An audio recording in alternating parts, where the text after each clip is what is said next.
küçələr addımlar tək, yer çatlayır ama göy susur elə. Bir sigaret yanır barmağımda, kül kimi dağılıram gecelərə. Dünən sənin adını çəkdim səssiz, heç kim eşitmədi amma mən duydum. Hər sükutda bir nida gizlidir, mən o səssizliyi çoxdan oxudum. Gözlərimdə dəniz var idi səndən, dalğa vurdu yandırdı içimi.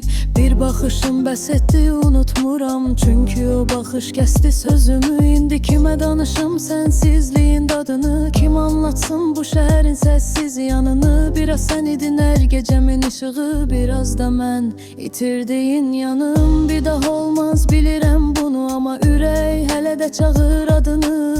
Külə gətirir bir qoxunu uzaqdan, tanıyıram sanki keçmiş qayıdır. Düşürəm yollara issiz, səssiz, amma hər addımda sən qalırsan gizli. Vaxt keçir amma mən yox, çünki səndə qaldım bir şəkil kimi. Qarışır səma, qarışır torpaq, biraz sən, biraz mən, hər yan ayrılıq. Bu şəhər şahiddir hər gecə ağrına, amma sabah yenə də təkrar olacaq. Əlimi uzadıram soyuq hava, toxunmur heç kim, sadəcə xatirə. Bir səslə oyanıram gecənin